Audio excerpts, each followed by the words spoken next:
L'actualité. On poursuit Alexandre Morin-Villouellette avec le calendrier de l'Avent libéral. Quel était derrière la petite porte aujourd'hui, cher ami? Hey, chaque jour, une nouvelle controverse pour le Parti libéral. Ça touche encore la campagne à la chefferie de Pablo Rodriguez. Et cette fois-ci, c'est des enveloppes de 500 $ comptants qui ont été données à des gens pour rembourser leur contribution dans une soirée de financement qui s'est tenue. On remonte au mois d'avril dernier. À ce moment-là, il y a un homme d'affaires fortuné proche du Parti libéral qui décide de recevoir plein de gens chez lui pour un cocktail de financement. Pablo Rodriguez est là avec sa femme. Il y a plein d'autres gens qui sont là. On ignore l'identité de cet homme d'affaires. Exact. Il a parlé sous le couvert de l'anonymat à nos collègues du bureau d'enquête. Et là, leur parle et demande aux gens s'ils veulent faire un don de 500 $. Je rappelle, c'est le maximum qui est autorisé par la loi. Et dans la loi, on n'a pas le droit d'avoir des prête-noms. Hein? Tu peux pas donner de l'argent au nom de quelqu'un d'autre ou lui donner de l'argent pour que lui en donne de ta part, là, justement, pour éviter la magouille. Et là, dans ce souper-là, ben, on incite les gens à donner. Puis s'ils peuvent pas donner parce qu'ils n'ont pas la capacité financière ou quoi que ce soit, on leur remet une enveloppe remplie de billets, 500 $ pour qu'ils puissent ensuite cotiser à la campagne de Pablo Rodriguez. Tiens, ça ressemble beaucoup à du prête-nom, quelque chose qui est illégal. Alexandre, pour résumer cette idée, ce stratagème du prête-nom, Alexandre Morin-Villouellette, le citoyen, écrit un chèque et utilise son droit de 500 $ de cotiser. Donc, il apparaît Alexandre Morin-Villouellette, sauf que derrière, il y a Francis Gosselin qui lui donne 500 $. Donc, ultimement, c'est comme si moi, Francis Gosselin, j'utilisais toi, puis Olivier Guillet, puis comme des prête-noms, c'est-à-dire des gens qui incarnent ma volonté de donner 500 $. Et là, évidemment, tout ça est très illégal, n'est-ce pas? C'est illégal, c'est contre la loi électorale. Ça a l'air aussi que ça intéresse cette soirée-là l'UPAC, l'Unité permanente anticorruption.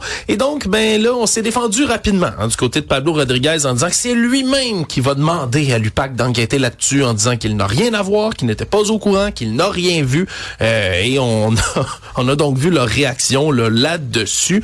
Ça va être intéressant à suivre parce qu'à l'interne du Parti libéral en ce moment, on le sait, ça grenouille assez fort. Il y a beaucoup de gens qui cherchent un nouveau sauveur pour venir voler à la rescousse, ni plus ni moins que du Parti libéral, tandis qu'il y a une grosse faction qui pousse pour mettre Pablo Rodriguez dehors. Alexandre, il y a la presse qui vient tout juste de sortir cette nouvelle il y a 6 minutes apparemment. Cet homme d'affaires, ce serait l'importateur de vin Emmanuel Cabral qui a été, je sais pas comment, repéré comme celui qui aurait versé ces 500 $ à certains de ses employés, en fait. Donc, c'est assez particulier. Là. Il y a bien des choses là-dedans. Puis évidemment, tout ça, on le réitère, c'est illégal. Là. Donc, c'est pas juste... C'est illégal? Là, j'ai fait une petite passe-passe. Il pourrait y avoir des accusations qui seraient déposées si c'est effectivement lui, là, cet homme d'affaires derrière cette affaire. Puis là, ben, ce qui va rester évalué, c'est est-ce que Pablo Rodriguez peut vraiment ne pas avoir été au courant de plusieurs stratagèmes différents ayant tous le même objectif dans sa propre campagne à la chefferie. Mais c'est ça, je suis en train de me dire à quel point il est pas au courant de ce qui se passe autour de lui, hein, à quel point il n'est pas au courant. C'est ça, je me dis là, c'est la première chose qui est illégale techniquement dans les faits là.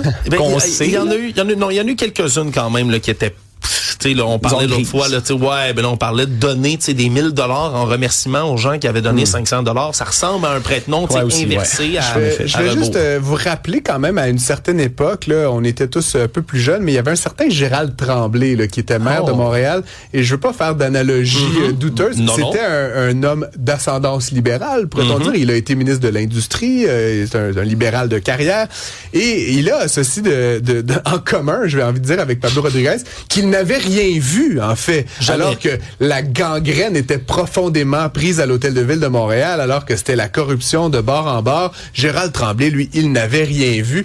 Et franchement, pour moi, cette espèce d'argument de l'omission ne tient, évidemment, Alexandre, pas du tout la route. Je vais vous citer Pablo Rodriguez, parce que j'en discutais récemment avec quelqu'un. Pablo Rodriguez qui commentait sa clique, le fiasco sa clique de François Legault. Si François Legault nous dit aujourd'hui qu'il a appris en même temps que nous, en regardant la télé, il y a un problème, il y a un sérieux problème, ça veut dire qu'il n'est pas en contrôle, ça veut dire qu'il contrôle absolument rien. S'il l'a appris avant, ça veut dire qu'il a participé lui-même à l'opération de camouflage, et ça, c'est grave. Très, très grave. Je cite ici Pablo Rodriguez lui-même. Alexandre, j'aimerais quand même rapidement t'entendre sur le village de Mont-Tremblant qui vient, on a annoncé ce matin là, que ça était vendu à des intérêts québécois. J'aimerais comprendre, on a vendu le village, grosso modo. C'est quoi le village? C'est les bâtisses dans le village? Ben, pour ceux qui sont déjà allés à Mont-Tremblant, vous connaissez très bien le village en tant que tel, le petit endroit de petite boutique, maison, hôtel très coloré là, qui se trouve. Là où c'est pas cher, hein? Ouais, c'est ça? Non, c'est cher.